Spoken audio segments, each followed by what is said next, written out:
पुणे के दीपक डोळस और उनकी पत्नी अंजलि डोळस 12 साल इंग्लैंड में रह चुके हैं। दीपक डोळस आईटी इंजीनियर है तो उनकी पत्नी बतौर शिक्षिका पुणे में काम करती है। उनकी 2 बेटियां हैं, उनमें से एक स्पेशल चाइल्ड है और दूसरी को भी इलाज की ज़रूरत पड़ती है। उनकी इन 2 बेटियों को इलाज करने का कारण देके एक मांत्रिक ने और उस मांत्रिक की जो सहयोगी है उन्होंने 14 करोड़ रुपए को ऐंठने की बात सामने आई है। क्या ये पूरा मामला है, हम बात करेंगे। डोळस पति पत्नी हमारे साथ है और उनके वकील एडवोकेट विजय ठोंबरे भी हमारे साथ में है। ये बताइए कि इसकी शुरुआत कब हुई थी, कैसे हुई थी? सर, हम लोग जैसा आपने बताया 12 साल से हम यूके में थे। वहाँ पे हम लोग बच्ची का संगोपन कर रहे थे। बड़ी बच्ची जैसा आपने बताया वो स्लो लर्नर है, उसकी मतिमंदता है, और छोटी बच्ची जो है उसके बाल कम है। हम इंडिया में आए कि उनकी इलाज अच्छा होना चाहिए, हमारे बच्चों का अच्छा इलाज होना चाहिए, बच्चे अच्छे होने चाहिए, इसलिए हम इंडिया में वापस आए। यहाँ पे हमने बहुत देखा, मेडिकल ये भी देखा, लेकिन उनका कोई इलाज नहीं हो सका। उस दरमियान हम लोग भगवान की भी सेवा करते थे। गजानन महाराज और गोंदवलेकर महाराज, इनकी हम लोग सेवा करते थे। तो वहाँ पे कोथरूड में हम लोग जहाँ रहते थे वहाँ पे एक भजनी मंडल था। तो हम लोग भजनी मंडल के इसमें थे। भजनी मंडल के साथ हम लोग भजन करने जाते थे घर घर। तो भजनी मंडल जो था उनको अपने बच्चों का प्रॉब्लम पता था। तो उन्होंने हमें 2018 में दीपक जनार्दन खड़के करके एक व्यक्ति है जो नासिक में वास्तव्य हुए करते हैं, लेकिन जिनका पूना में आना जाना रहता है। दरबार उनका पूना में भरता है। वेदिका पंढरपुरकर करके उनकी जो शिष्या है वहाँ पे उनका दरबार भरता है। हाँ, मेरे ख्याल से महीने में 1 हफ्ता, लास्ट का हफ्ता भरता है। तो हमारे भजन मंडल ने उनको हमें बताया कि ये प्रॉब्लम सॉल्व कर सकते हैं। तो हम लोग दीपक जनार्दन खड़के के पास गए। उनको हमारी बच्चियों के बारे में बताया। तो उन्होंने हमें आश्वासन दिया कि ये बच्चियाँ ठीक हो सकती है, ये गौरी और हमारी दूसरी बच्ची। तो फिर उन्होंने क्या किया, उन्होंने हमें जो घर में रहते थे उनकी जो शिष्या थी वेदिका पंढरपुरकर, उनसे हमारी मुलाकात करवाई। उन्होंने ये भी बताया हमको कि वेदिका पंढरपुरकर ये शंकर महाराज की असली बेटी है और उसमें ऐसे पावर्स है कि वो ठीक कर सकती है।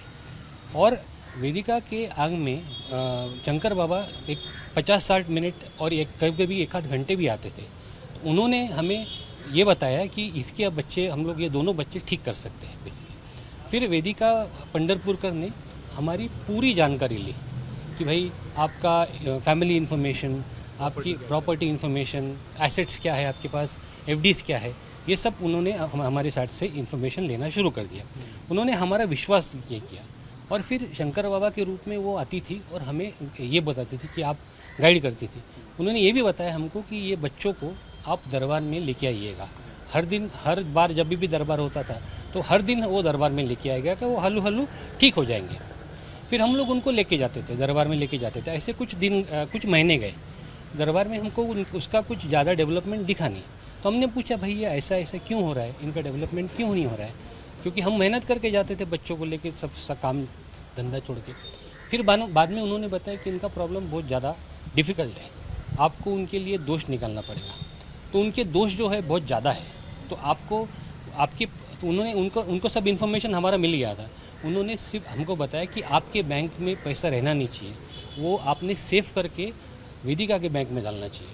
तो उन्होंने हमारी जो एफडीज थी, जो LIC पॉलिसीज थी, वो सब के पैसे उन्होंने क्लोज करके उन्होंने हमको बताया कि ये आप वेदिका के इसमें ट्रांसफ़र कर दो। तो हमको लगा कि हमारी बच्चियों के लिए प्रेम की वजह से हमने वो ट्रांसफ़र कर दिया। ये हमारा फेज़ 1 रहा। फेज़ 1 में हमने LIC policy, PPF policy, gold, ये सब उनके नाम कर दिया, उनको ट्रांसफ़र कर दिया। गोल्ड लोन भी लिया उन्होंने। ये हो गया फेज़ 1। फिर बाद में 2021 और 2022 के टाइम पे फिर हमने देखना शुरू किया कि ये बच्चों का अभी भी डेवलपमेंट नहीं हो रहा है, तो क्या करना चाहिए। हमने उनको बोला भाई ये क्यों नहीं हो रहा है, क्या प्रॉब्लम है? तो उन्होंने बोला नहीं, ये तो बहुत ज़्यादा बड़ा प्रॉब्लम है, आपके दोष अभी भी गए नहीं हैं। तो फिर उन्होंने बताया कि आपके जो जितने भी प्रॉपर्टीज़ है, आपके नाम पे प्रॉपर्टीज़ है क्या? उन्होंने पूछा, उनको पता था। हमने बोला कि यस, हमारे नाम पे प्रॉपर्टीज़ है। तो उन्होंने बोला कि आपके प्रॉपर्टी की वजह से जो भी आपने लिया है वो इनका दोष जा नहीं रहा है, तो आपको वो प्रॉपर्टीज़ बेचना पड़ेगा। हमने बहुत सोचा, फिर बोला कि बच्चियों का फ्यूचर अगर अच्छा होता है तो फिर अपने को क्या करना है, ठीक है। तो हम लोग ने फिर बेचा। उन्होंने बोला कि ये पैसे जो प्रॉपर्टी से आएंगे वो वेदिका के अकाउंट में डाल दो और वो सेफ रहेंगे, आपको बाद में मिल जाएंगे। कौन कौन सी प्रॉपर्टीज बेची आपने? ये हमने यूके का एक घर था हमारा, डबल स्टोरी घर था, वो हमने बेचा सर। हमारी बहुत मेहनत से हमने कमाया था सर घर, वो बेचा। फिर एक फ्लैट था पुणे में, वो बेचा। एक हमारी खेती थी वो बेचा हमने। एक प्लॉट था वो बेचा, और गांव का एक घर वो भी बेचा सर। पूरी मिला के 5-6 प्रॉपर्टीज़ हमने बेची सर, और वो सब पैसे हमने उनको ट्रांसफ़र कर दिए। फिर 5-6 महीने गए, फिर हमने देखा कि ये इसका डेवलपमेंट क्यों नहीं हो रहा है। फिर हमने पूछा कि भाई ये ऐसा क्यों हो रहा है, हम सब तो कर रहे हैं, आप जो बोल रहे हैं हम सब कर रहे हैं। दीपक दादा खड़के, वेदिका, कुणाल, ये हमको बोलते थे कि आपने ऐसा करना चाहिए। जो इंस्ट्रक्शन दिए वो हमने किए बेसिकली। फिर बाद में उनका कहना था कि अरे आपका अभी आपके जो भाई है, मेरे भाई जो है, मेरे भाई और अंजू के भाई, उनसे भी आप उनके दोष इनको लग रहे हैं बेसिकली। उनकी फैमिली, तुम्हारे फैमिली के बड़े दोष हैं, तो उनके दोष लग रहे हैं। तो उन्होंने भी हमें लोन करके पैसे देना चाहिए। तो हमारे भाई ने उसके खुद के घर पे ये लिया, लोन लिया, और वो पैसे ट्रांसफ़र किए, मेरे नाम से लोन लिया। इनके भाई ने भी हमारे घर पे लोन लिया, पर्सनल लोन भी लिया, वो सब पैसे हमने उनको ट्रांसफ़र किए। फिर वो भाई अकोला में रहता है और हमारा भाई यहाँ रहता है, तो उन दोनों ने हमारे कि भाई बच्चियों का फ्यूचर सेफ हो जाएगा। ये हमारा फेस 2 था बेसिकली। तो अभी हमारे पास कुछ रह ही नहीं गया था, सिर्फ वो घर जो था जहाँ पे हम रहते थे। फेस 3 में जो घर था वो हमारा अकेला घर था। तो वो फिर हमने 6 महीने बाद देखा कि यार इसका वापस डेवलपमेंट नहीं हो रहा है। हमने पूछा कि भाई ये क्या हो रहा है। बोले आपका जो रहता घर है, उनको पता था कि अब एक ही घर रहेगा, घर एक ही घर बाकी। तो उन्होंने बोला रहता जो घर है उसमें दोष है। बोले आपका दोष जा ही नहीं रहा है, बोले डेवलप हो ही नहीं रहा है, बोले बहुत डिफ़िकल्ट केस है, बोले ऐसा उन्होंने। फिर हमने सोचा, फिर वो बोले कि नहीं आपको पहले लोन लेना पड़ेगा, तो आप ऐसा करो, वेदिका लोन लेगी बोलिए घर पे। तो उन्होंने, वेदिका ने हमारे से एनओसी लिया हमारे घर का, 1,77,00,000 का लोन लिया उस पर, वो घर पे, और वो पैसे पूरे उसने ट्रांसफ़र कर लिए उसके खाते में बेसिकली। और फिर 5-6 महीने वापस गए। फिर हमने बोला कि अभी भी क्यों नहीं डेवलप हो रहा है। तो फिर वो बोले कि नहीं ये दोष तो बहुत डिफ़िकल्ट है, एक आखिरी ये है, बोले आपको घर बेचना पड़ेगा बोले। फिर हमको घर बेचने लगाया सर उन्होंने। अभी हमारी ऐसी परिस्थिति हो गई है कि हमारे पास एक भी घर नहीं है, एक भी प्रॉपर्टी नहीं है, हम अभी रेंट के घर में रह रहे हैं सर। तो इतनी डिफ़िकल्ट सिचुएशन हो गई है कि हमारी बच्ची जो है वो, हम लोग रेंट में रह रहे, रेंट देने के लिए पैसे नहीं है सर, इतनी डिफ़िकल्ट सिचुएशन हो गई। कितने पैसे आपने उनको दिए हैं? हमने पूरे मिला के 13 से 14 कोटी पैसे दिए सर। 13 से 14 करोड़ रुपए अब तक? 13 से 14 करोड़ रुपए 2018 से लेकर 2025 तक। उनकी मोडस ऑपरेंडी क्या थी, क्या वो बता रहे थे कि जिसकी वजह से आप उनके ऊपर इतना विश्वास करते चले गए?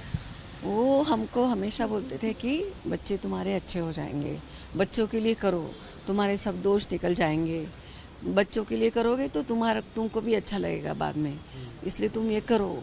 तो हम लोग उन पे विश्वास करते थे। बेसिकली हम लोग शंकर महाराज पे विश्वास करते थे, और इस विश्वास का उन्होंने फ़ायदा उठाया कि ये शंकर महाराज पे पूरा भरोसा करते हैं। हमको लगता था कि सचमुच शंकर महाराज की बेटी है और शंकर महाराज ही हमको बोल रहे हैं कि ये करो, तो इसलिए हम लोग उनका सब सुनते थे। और वो हमको हर तरह से प्रूफ करते थे कि ये शंकर महाराज ही है। उनके पति भी बोलते थे कि ये तो शंकर महाराज ही है। फिर दीपक खड़के भी बोलते थे कि ये शंकर महाराज ही है, और वो अलग से चलते थे ऐसा कर। इतना कि हमारी बच्चे भी उनको देख के शंकर महाराज बोलने लगी थी, इतना इफेक्ट उनका था। सब लोग को जो भी आते थे यही बोलते थे कि ये शंकर महाराज ही है। इसलिए इस विश्वास की वजह से हम लोग ने उन पर ये विश्वास किया, और उन्होंने विश्वासघात किया। अब ये जो दंपत्ति है वो उनके वकील एडवोकेट विजय ठोमरे के पास पहुंची है, और अभी उन्होंने पुलिस के पास एक शिकायत दर्ज की है। आगे की आपकी जो कानूनी कार्रवाई है वो क्या रहेगी, पुलिस से आपकी क्या मांग है, और क्या कोर्ट में भी ये मामला जाएगा? ये लोग बहुत अच्छे हैं, इनके भोलेपन का फ़ायदा उठाया गया है। ये लोग सत्संग करने जाते थे, सत्संग के नाम पे इनको 13 से 14 करोड़ की अमाउंट को इनको चीटिंग किया गया है। तो इस बारे में ये कल मिलने के बाद हमने immediately commissioner of the police है पुणे के, उनको एक एप्लीकेशन दिया है। और उनके ऊपर हम कानूनन जो भी कोई एफआईआर दाखिल होगी जितनी, वो उसके भाई, उसकी माँ, ये जो दीपक उनके जो गुरु थे वो, और ये पति पत्नी पंढरपुरकर, ये सब लोगों के खिलाफ हम एफआईआर जल्द ही दर्ज करने वाले हैं। और हमारा मेन इंटेंशन है कि जो चीटिंग की हुई 14 करोड़ रुपए अमाउंट है, अगर ये इनको मिल जाती है तभी ये जो स्पेशल चाइल्ड है या दूसरी बीमार बच्ची है तभी ये बच सकते हैं, नहीं तो ये भूखे मर जाएंगे। इतना इनको लूटा करके रास्ते पे लाया गया है। मुझे ये सवाल पूछना है, जो सब जो दर्शक देख रहे होंगे उनके मन में भी आएगा कि आप पढ़े लिखे हैं, यूके में आप रह चुके हैं, बावजूद इसके आपने इस अंधश्रद्धा के ऊपर इतना भरोसा क्यों किया?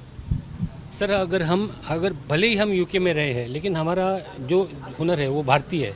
हमने गजानन महाराज और गोंदवलेकर महाराज की तरफ देख के हमको लगा कि ये रियल शंकर महाराज है। हमने सर पूरा ही विश्वास डाला उनको।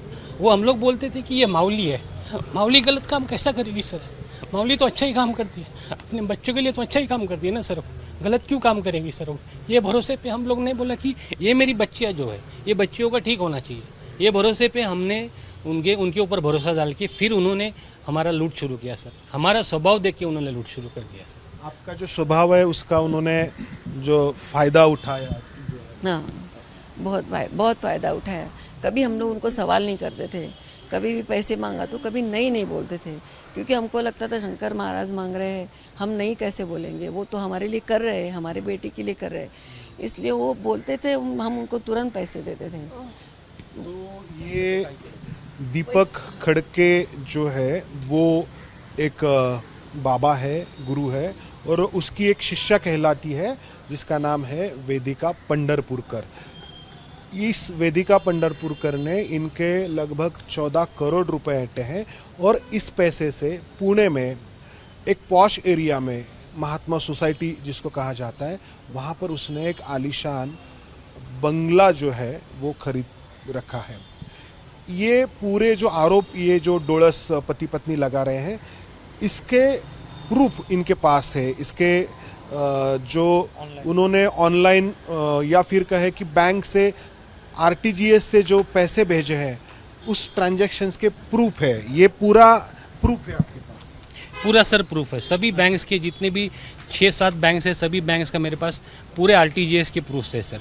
पूरे लोन्स के भी प्रूफ है मेरे पास, गोल्ड लोन के भी प्रूफ है, सब प्रूफ है सर मेरे पास। ये तो बहुत एक बड़ा एक आपके लिए प्रूफ रहेगा। प्रूफ है जो भी है, इसमें से कोई ब्लैक या कैश की अमाउंट दी नहीं गई है। जो भी है वो वाइट की amount on document on record जो है तो उनके बैंक के ट्रांसफ़र की गई है। और दुर्दैव की बात ऐसी है कि इस जो पति पत्नी है और उनका जो गुरु है, इन लोगों ने इनको ठगने के समय वो फ्लैट में रहते थे, रेंट के फ्लैट में, वो बंगले में रहने को गए, और ये जो लंदन में रहते थे जिनका घर था, बंगला था, डुप्लेक्स घर था, वो अभी रोड पे आ चुके हैं। तो ऐसी इतनी दर्दनाक करके उनको फंसाया गया है। और ये तो अपना पूरा जो जिंदगी में कमाई हुई पूंजी थी वो तो खो चुके हैं, लेकिन सवाल इस बच्ची का है और एक इनकी जो लड़की है उसका है। इनके भविष्य के लिए, इनके ऊपर जो इलाज करना है उसके लिए जो पैसे ऐंठे गए हैं लगभग 14 करोड़ रुपए, वो वापस वसूल करना जरूरी है। और ये जिम्मेदारी अब पुणे पुलिस की है। पुणे पुलिस को ये जो मांत्रिक है उसके ऊपर कार्रवाई करनी चाहिए, क्योंकि ये सिर्फ एक परिवार हो सकता है ऐसा नहीं है, और भी उसके भक्तगण होंगे जिनको उसने इसी तरीके से फंसाया हुआ हो सकता है। कैमरामैन अमोल गवाड़े के साथ मंदार गुंजारी, एबीपी न्यूज़, पुणे।